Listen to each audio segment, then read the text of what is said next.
Good morning, students. Today we are going to start our chapter 2 of history from hunting, gathering to growing foods. शिकार, इधर उधर घूमना, शिकार करना, इधर उधर घूमना और कैसे ग्रो किया उन्होंने foods. We will study from this chapter. First start Tushar state train journey. Tushar was going from Delhi to Chennai for his cousin's wedding.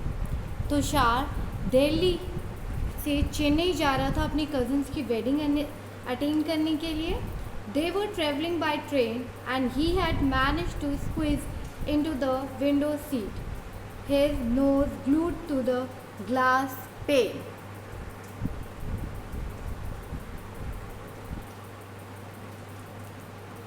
उसी ट्रेन में विंडो सीट मिल गई.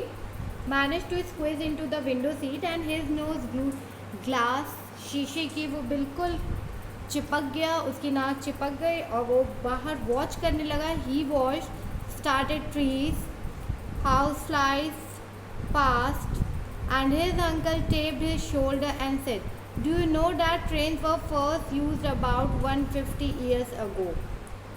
जब वो ये सब वॉच कर रहा था outside from the window, then his uncle tapped, उसके अंकल ने उसके शोल्डर पे हाथ रख के कहा, said, do you know that trains were first used about 150 years ago. Train first time use हुई थी 150 years ago and that people began using buses a few decades later. और बसेस स्टार्ट हुई कुछ फ्यू डिकेड्स लेटर, कुछ 100 years के बाद buses का भी ज़माना आया. And last Tushar wondered, Tushar सोचने लगा, when people could not travel quickly from one place to another, did they spend their entire life wherever they were born? Not quite. Tushar is wondering that why people, अगर people के पास उस समय that time could not travel, जब हम quickly एक जगह से दूसरी जगह नहीं जा पाते थे, क्या वो अपनी पूरी ज़िंदगी एक ही जगह पे बिता देते थे जहाँ उनका जन्म हुआ था? क्या वो अपनी पूरी ज़िंदगी वहीं पे बिता दिया करते थे? नहीं, ऐसी बात नहीं थी. तो शायद सोचने लगा कि क्या सच में ऐसा होता था कि कुछ और था. Next, then Tushar started. The earliest people, why were they on the move? जो earliest people थे वो इधर उधर क्यों घूमा करते थे, वो क्यों मूव करते थे? Why they travel from one place to another? We know about people who lived in the subcontinent as early as 2 million years ago. We know about the people, हमें अभी पता चला है. In the first chapter we study about the people who lived in the subcontinent as early 2 million years ago. Today we describe them as hunter gatherers. Today हम उन्हें hunter gatherers के नाम से we know them. The name comes from the way in which they got their food. ये name वहाँ से आया जहाँ उन्हें खाना मिलता था. That name come from that way. Generally they hunted wild animals. Generally they hunted wild animals. Gathered इधर उधर घूमना, फूड्स के लिए, फ्रूट्स के लिए, roots, nuts, caught fish and bird, seeds, leaves, stalk and egg के लिए वो इधर उधर हमेशा घूमते रहते थे. Hunter gatherers move from place to place. There are many reasons for this. Hunter gatherers travel from one place to another. For this there are many reasons. For the first reason, if they had stayed at one place for a long time, they would have eaten up all the available plant and animal resources. Therefore they would have had to go elsewhere in search of food. First reason था hunter gatherers का. hunter means शिकार करना, gathers means इधर उधर घूमना. hunter gatherers का first reason था, जब उन्हें ग्रो करना फूड नहीं आता था तो वो एक जगह जब जाते थे तो वहाँ पे जितने भी फ्रूट्स, रूट्स, हंटिंग करना एनिमल्स की, सब चीज़ हंटिंग करके जब वहाँ का सामान, वहाँ की गैदरिंग, वहाँ घूमना फिरना, उनका सारा चीज़ वो जब वहाँ का खा लेते थे, जो चीज़ वहाँ पे अवेलेबल रहती थी, जब एनिमल सोर्सेस, प्लांट रिसोर्सेस ख़त्म हो जाते थे, तो they would have to go elsewhere in search of food. जब उनके सर्चिंग फूड के आइटम्स वहाँ से एंड हो जाते थे, तो वो दूसरी जगह मूव करते थे, they search for food. Second reason, animals move from place to place. Animals move करते थे place to place, either in search of smaller prey, either वो सर्च करते थे छोटे मोटे जानवर के लिए, और एनिमल्स, और in the case of dear, या केस ऑफ डियर्स के लिए हंटिंग करने के लिए, या वाइल्ड कैटल, वाइल्ड एनिमल्स के लिए, in search of grass and leaves, वो in search of grass and leaves. That is why those who hunted them had to follow their movement. Follow their animals move. Animals also move from one place to other place because of search of small prey. वो अपने से छोटे जानवरों को खाने के लिए animals जो थे वो एक जगह से दूसरी जगह मूव करते थे, और लाइक डियर्स और वाइल्ड कैटल वो सब ग्रास और लीव्स खाने के लिए एक जगह से दूसरी जगह मूव किया करते थे. दैट इज़ वाई जो हंटर्स थे उन्हें भी उनके पीछे पीछे one place to another place movements करनी पड़ती थी for search of food. Third, plants and trees bear fruit in different seasons. We know plants और जो फ्रूट्स है वो डिफरेंट सीजन्स में ही उगते हैं, डिफरेंट सीजन्स में ही बियर करते हैं. So people may have move from season two season. So people, at that time, the people also moved from season to season in search of different types of different kinds of plants and fruits. Fourth reason, the most important fourth reason, people, plants and animals need water to survive. We know water is most important thing in our life, most important. Water, people, plants and animals need water to survive. Water is found in lakes. Water lakes में, streams and rivers में मिलता था. While many rivers and lakes are perennial with water. Perennial means the water throughout the year. Full year उसमें पानी भरा रहता था. Others are seasonal. Others are seasonal हुआ करते थे rivers and lakes. Summer.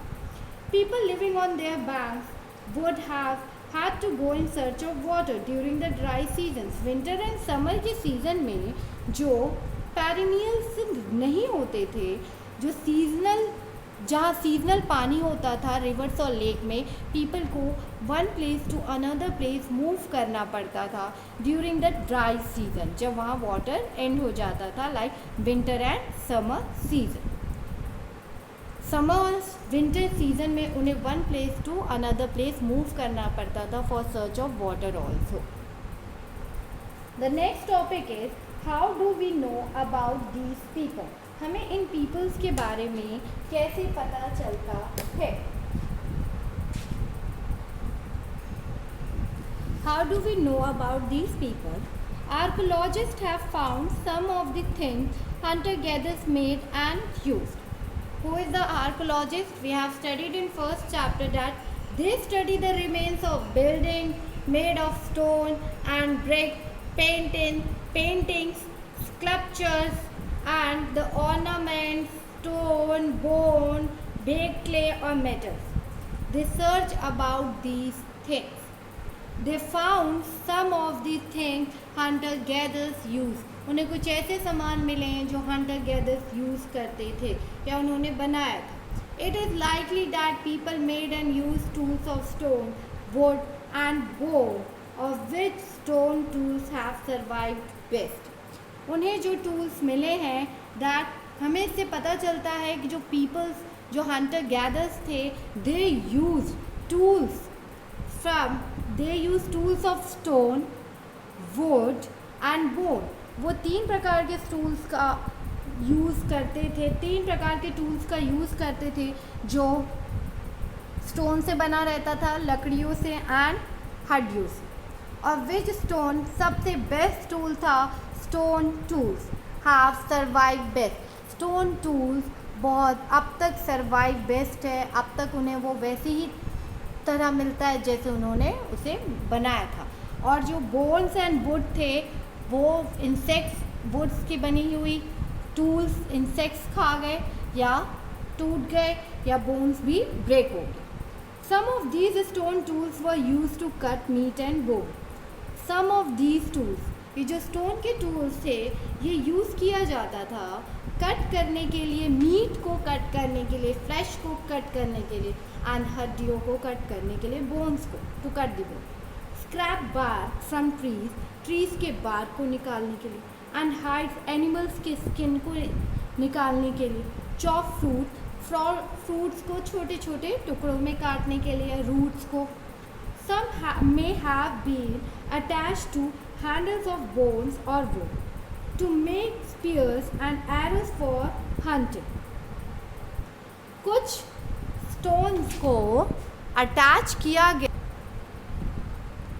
कुछ स्टोन टूल्स हम स्पीयर्स और एरो बनाते थे, उन्हें have been attach to handles of bones के जो हैंडल्स उसमें अटैच करते थे, वुड के जो हैंडल्स उसमें अटैच कर देते थे जिससे स्पीयर्स और एरोज जो भाले बनते थे वो उनके आगे स्टोन्स अटैच कर दिए जाते थे और हंटिंग में ये काम आता था। Other tools were use to chop wood, और कुछ अदर टूल्स थे उन्हें वुड को, लकड़ियों को कट करने के लिए यूज़ किया जाता था। विच वॉज यूज, और उन लकड़ियों को जो कट कर आती थी उनसे आग जलाई जाती थी। Wood was also use to make huts and tools, जो लकड़ियाँ थी उनसे हम हट्स बनाते थे और टूल्स भी यूज़ करते थे, उनसे टूल्स भी बनाए जाते थे। स्टोन टूल्स में also have been use for lift. You can see in your book, stone tool से हम डिगिंग करते थे ग्राउंड में, ग्राउंड को खोदते थे और जिससे उनकी जड़ें, पेड़ों की जड़ों को, जो एडिबल मीन जो खाने की जड़ थी, उनको कोड के निकाला जाता था, खोद के। Right, stitching clothes made out of animal skin, animal skins को स्टिच किया जाता था स्टोन से। Choosing a place to live in, next topic is choosing a place to live in. choosing a place to live in, अब अपने लिए वो अपने लिए प्लेस सर्च करते थे जहाँ पे वो रह सके। First look at map 2 below, आपके मैप में शो किया गया है। All the places marked with red triangle, जो भी रेड ट्रायंगल्स में मार्क्ड हैं, sites are sites from which archaeologists have found evidence of hunter-gatherers. Archaeologist को कुछ वहाँ से हंटर गैदर्स के एविडेंस मिले हैं। Hunter gathers lived in many more places, only some are shown on the map. कुछ ही को मैप में शो किया गया है और हंटर गैदर्स और अदर प्लेसेस में भी उनके कुछ एविडेंस मिले। Many sites were located near sources of water, अधिकतर जितनी भी साइट जहाँ वो सेटल्ड हैं वो नियर सोर्सेस ऑफ वाटर के किनारे सेटल्ड हैं, रिवर्स एंड लेक्स के। Because we know water is most important part of our life. As stone tools were important, stone tools were बहुत इम्पॉर्टेंट पार्ट है। People try to find places where good quality of stone was easily available. Stone tools बहुत ही harden थे और बहुत मजबूत थे। So they were people traveled from one place to another for searching of good quality of stone was easily. जहाँ उन्हें easily good stone, quality of good stone available हो जाता था, वो वहीं पे फिर सेटल हो जाते थे। And look, Bhimbetka in present, Bhimbetka अभी मध्य प्रदेश में है। वहाँ पे this is an old site, सबसे ओल्ड साइट है। with caves and rocks shelter. वहाँ पे गुफाएं हैं, पत्थरों से बनी हुई shelters हैं. People choose these natural caves because they provided shelter from the rain, heat and wind. People's natural caves में ही रहना पसंद रहते थे because वो उन्हें एक शेल्टर प्रोवाइड करता था, रेन से बचाता था, हीट से और हवाओं से. These rock shelters are close to the. जो रॉक शेल्टर्स हैं वो नर्मदा वैली के बिल्कुल क्लोज हैं. Can you think of why people choose to live here? क्या आप सोच सकते हैं कि पीपल नर्मदा नदी के किनारे क्यों रहना चाहते होंगे? Because water is most important thing in our life for growing food, for growing plants. Rock paintings and what they tell us. A painting from a rock shelter. ये रॉक पेंटिंग है और ये रॉक पेंटिंग क्या कह रही है, describe कर रही है पेंटिंग की. मैनी ऑफ दी केव्स, हमें बहुत सारी गुफाएं मिली हैं in which these early people lived, have paintings on the wall. ये अर्ली पीपल वहाँ रहते हैं और वहाँ जब वो रहते थे तो वो दीवारों पे दे पेंटिंग्स ऑन दी वॉल्स करते थे. वॉल्स पे, दीवारों पे पेंटिंग किया करते थे. सम ऑफ द बेस्ट एग्जाम्पल, कुछ बेस्ट एग्जाम्पल्स हैं from Madhya Pradesh and southern Uttar Pradesh. Madhya Pradesh and southern Uttar Pradesh, south. These painting show wild animal. In paintings में आपको वाइल्ड एनिमल्स शो होंगे, drawn with great accuracy and skill. Great, बहुत ही एक्यूरेसी और स्किल से ये diagrams बनाए गए हैं कि जानवरों के, वाइल्ड एनिमल्स के पीछे कैसे हंटर गैदर्स वॉक किया करते थे, रन किया करते थे उन्हें कैच करने के लिए. दैट टाइम्स कोई लैंग्वेज नहीं थी, तो हम सिम्बल्स या ड्राइंग्स या पेंटिंग्स बना के ही अपनी बातों को शो कर पाते थे, एक्सप्रेस कर पाते थे. कैसे we express our feeling from painting.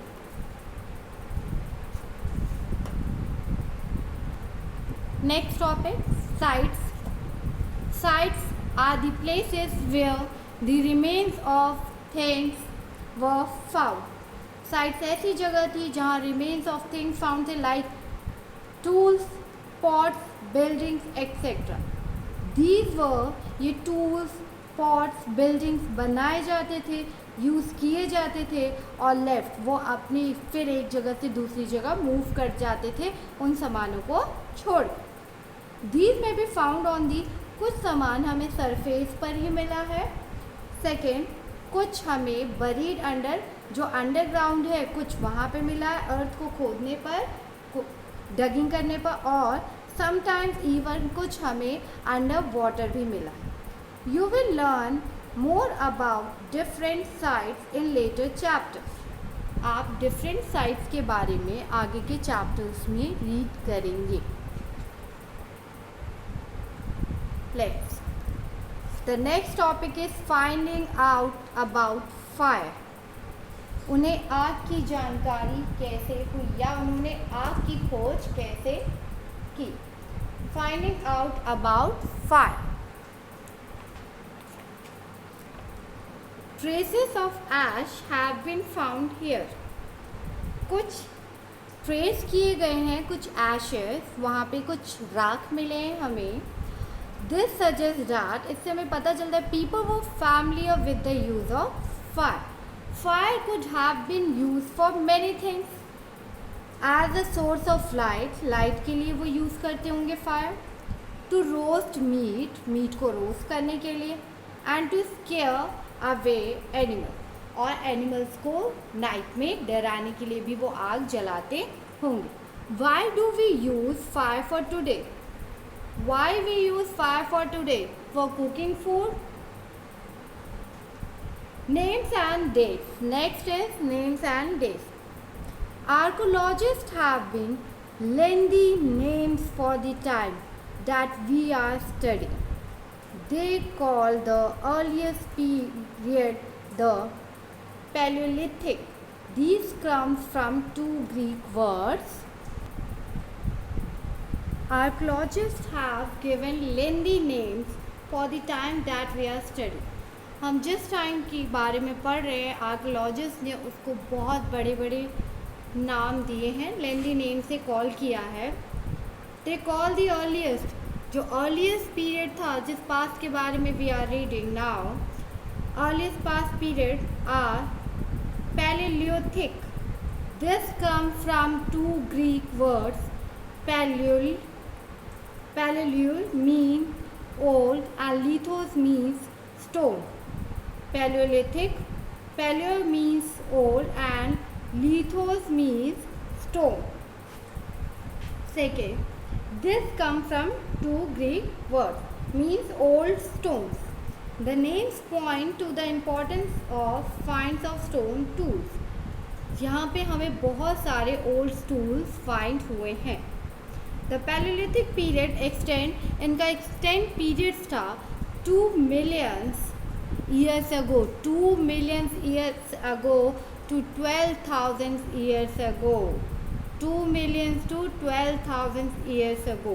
This long stretch of time is divided into this long stretch इस साल को 20 लाख साल पहले से 12,000 साल पहले के दौरान दैट 12,000 2 मिलियन टू 12,000 ईयर्स में हमारा पैलियोलिथिक ईयर था।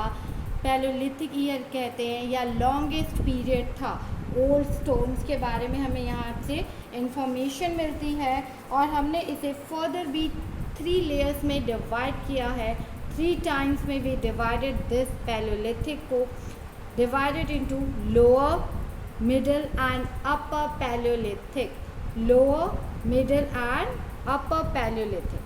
This long spans of times cover 99% of human history. ये जो long span था, long period, इसमें 99% human history के बारे में हम studies करेंगे या ये cover करता है।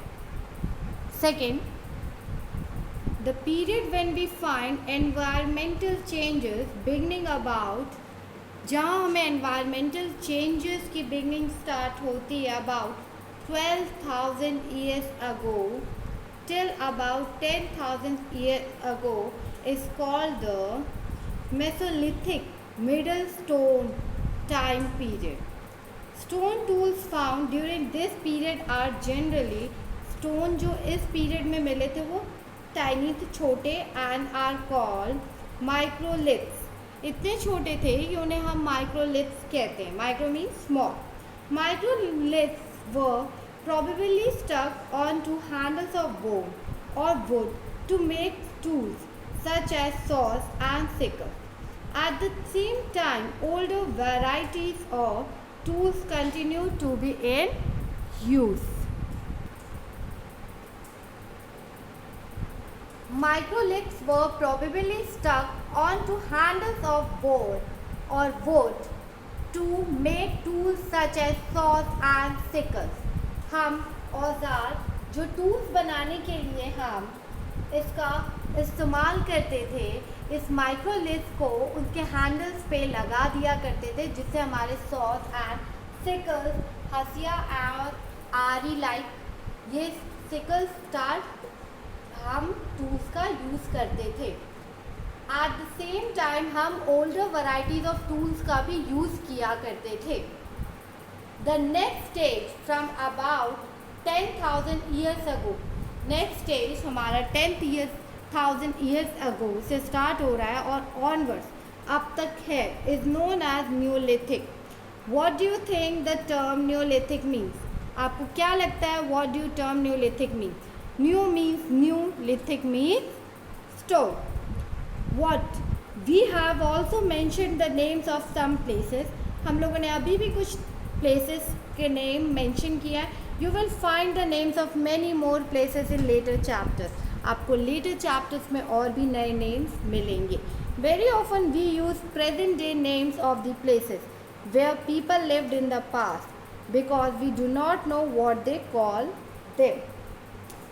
हमें आगे के चैप्टर्स में कुछ नाम मिलेंगे। हम पुराने प्लेसेस के लिए उन नामों का प्रयोग करते हैं जो आज जो आज के टाइम में बहुत ही फेमस है। उन प्लेसेस के नाम हमें नहीं पता है, that's why we are using a new name for that. उस काल में उनके क्या नाम थे, we don't know. Let's start new topic,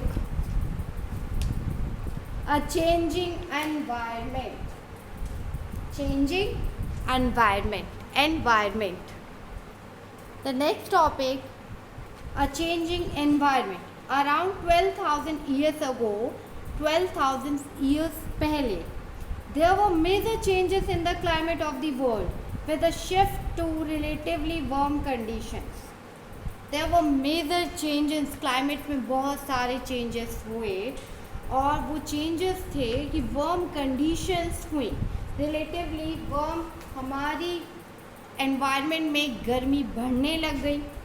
In many areas this led to the development of grasslands, और in many areas में यहाँ पे कई areas में घास डेवलप होने लग grasslands डेवलप होने लग गए। This in turn led to an increase in the number of deer. जब grassland development of grassland होगा तो number of deer increase, antelope also, goat, sheep and cattle, animals that survived on grass increases the number of animals. Development of grassland जब increase होंगे तो कुछ animals भी increase होंगे जो ग्रास पे डिपेंड करते हैं। Those who hunted these animals now followed them. जो एनिमल्स को हंटिंग करके खाते थे वो इनके पीछे पीछे इन्हें फॉलो करते थे। Learning about their food habits and their breeding season. अब वो उनको उनके पीछे पीछे उनके हंटिंग के लिए जाते थे और लर्न करते थे कि व्हाट दे ईट, वो क्या क्या खाते हैं। एंड देयर ब्रीडिंग सीजन्स, उनकी ब्रीडिंग सीजन्स, रिप्रोडक्शन सीजन्स क्या थे। It is likely that this helped people to start thinking about herding and rearing these animals themselves. Fishing also become important. At that time, fishing also become important, and it helped the people to start thinking about herding and rearing these animals themselves.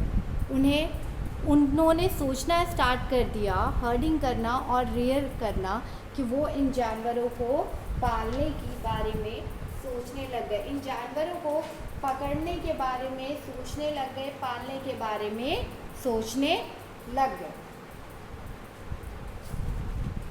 The beginning of farming and herding. The next topic is the beginning of farming and herding. Let's start. The beginning of farming and herding. This was also a time, ये एक ऐसा time था when several grain bearing grasses including wheat, barley and rice grew naturally. They all grew naturally in different parts of the subcontinent. Different situations are there, different environments are there. We have read about a changing environment. So these wheat, barley, rice and grasses, grain bearing grasses grows naturally in different parts of the country. Men, women and children probably collected these grains as food. Men, women and children, जब ये naturally grown होने लग गए तो men, women and children ने इन्हें इकट्ठा करना अपने फूड के लिए स्टार्ट कर दिया। और फिर दे लर्न दैट, उन्होंने स्टार्ट किया लर्निंग कि वेयर दे ग्रो, इन्हें किस एनवायरनमेंट में बोया जाता है, किस एनवायरनमेंट में इन ग्रेन्स को लगाया जाता है, ग्रू किया जाता है, एंड व्हेन दे राइपन, और ये कब पकते हैं। This may have led them to think, इससे उनको ये सोचना पड़ा कि वो सोचने लग गए अबाउट ग्रोइंग प्लांट। उन्होंने सोचा कि अब हम भी अपने से ग्रो करेंगे प्लांट्स को, ग्रेन्स को। इन दिस वे, इसी कारण से पीपल ने स्टार्ट किया प्लांट्स को उगाना, and that they become farmers. could also attract and then tame animals by leaving food for them near their shelters. Peoples कुछ जो पीपल्स थे, पीपल कुड ऑल्सो अट्रैक्ट, उन्होंने कुछ एनिमल्स को अट्रैक्ट करने के लिए, पालतू टेम एनिमल्स बनाने के लिए उन्होंने अपने शेल्टर के किनारे कुछ फूड्स को वो रख दिया करते थे, जिससे कि जब वो एनिमल्स आते थे तो वो उन्हें पकड़ लिया करते थे और पालतू बनाते थे. The first animal to be tamed was the wild ancestors of the dog. जो फर्स्ट एनिमल उन्होंने पाला था वो डॉग था. Later people encourage peoples animals that were relatively later people encouraged animals that were relatively gentle to come near the campus where they lived. Or these animals such as sheep, goat, cattle and also the big pig lived in herds and most of them ate grass. Often people protected these animals from attack by other wild animals. This is how they become herders. जो peoples थे, जंगली जानवर जब वो उनके किनारे वो चारा खान, जो वो फूड्स अपने हाउस के किनारे रखते थे, जब एनिमल्स आते थे तो वो उन्हें पकड़कर पालतू बना लिया करते थे. और जो पहला एनिमल्स था वो उन्होंने डॉग को पालतू बनाया था. धीरे धीरे उन्होंने शिप, गोट, काऊ, पिग जैसे जानवरों को अपने घरों के पास आने के लिए उत्साहित किया. मीन्स वहाँ पे वो घासों को उगाने लग गए, जिससे कि ये एनिमल पिग, काऊ, गोट, शिप वहाँ पर आने लग गए. ऐसे ये एनिमल्स सब अपने झुंड में, हर्ड्स में रहते एंड और वो एनिमल्स अधिकतर ग्रास खाते हैं. और जो लोग हैं वो उनकी रक्षा, इन लोगों ने जब वो एनिमल्स वहाँ पे आते थे तो उन्होंने इनको पालना स्टार्ट किया और इन्होंने इनकी को दूसरे वाइल्ड एनिमल से बचाने के लिए इनको प्रोटेक्ट करना स्टार्ट कर दिया और protect from attacked by other wild animal से इनको प्रोटेक्ट करना स्टार्ट कर दिया. दिस इज़ हाउ, इसी तरह से दे बिकम हर्डर्स, उन्होंने पशु पालना स्टार्ट किया. This is how. Domestication. The next topic is domestication. Domestication is the name given to the process in which people grow plants and look after animals. Domestication is the process in which people grow plants and look after animals. People grow. Very often plants and animals that are tended by people become different from wild plants and animals. Very often plants और animals जो उन्होंने पालना start किया था, अब different से wild plants and animals से कुछ डिफरेंस उन्हें समझ में आने लगा. This is because people select plants and animals for domestication. ये चेंजेस इसलिए थे क्योंकि उन्होंने कुछ प्लांट्स और एनिमल्स को सेलेक्ट किया था पालने के लिए. For example, they select those plants and animals that are not prone to disease.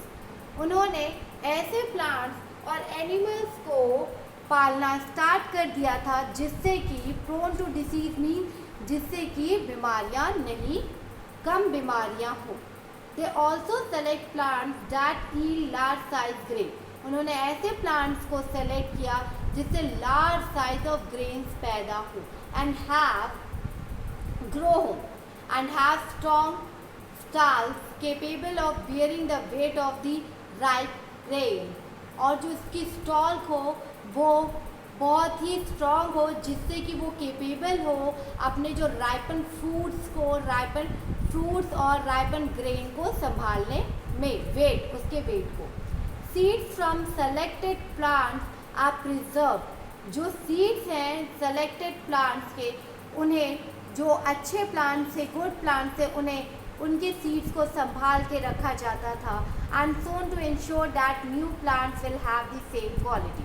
और ये कहा जाता था कि अगर हम इस प्लांट के सीड्स को रखेंगे तो नेक्स्ट ईयर जब भी हम प्लांट को ग्रो करेंगे, सोन करेंगे, तो वो same quality both are same qualities में होंगे, वो भी plant good quality. Amongst animals those that are relatively gentle are selected for breeding। और कुछ एनिमल्स को भी सेलेक्ट किया गया था जिनकी ब्रीडिंग्स बहुत अच्छी थी। उन्हें as a result gradually domesticated animals and plants become different from wild animals and plant. उन्होंने कुछ good quality, good breeds of animals को भी सेलेक्ट किया और यही रिजल्ट था कि जो वो एनिमल्स और प्लांट्स को ग्रो करते थे, एनिमल्स को जो हर्ट करते थे, रियर करते थे, become different from wild animals and plants. For example, the teeth and horns of wild animals are usually much larger than those of domesticated animal. अगर आप एग्जाम्पल लें, डोमेस्टिकेटेड एनिमल जिनको आप पालते हैं उनके टीथ स्मॉल होंगे और जो वाइल्ड एनिमल्स हैं उनके teeth larger than the domesticated animal. These domestication was a gradual process that took place in many parts of the world। Domestication एक gradual मतलब पूरे इंडिया में, पूरे वर्ल्ड में ये एक ऐसा प्रोसेस था जो अलग अलग पार्ट्स ऑफ द वर्ल्ड में स्टार्ट हो गया। It began about 12,000 years ago। ये स्टार्ट हुआ। Virtually all the plant and animal produce that we use as food today is the result of domestication। What we are using today in our life is a result of domestication। Some of the earliest plants to be domesticated were कुछ domesticated plants are some domesticated plants are Domestication was a gradual process that took place in many parts of the world।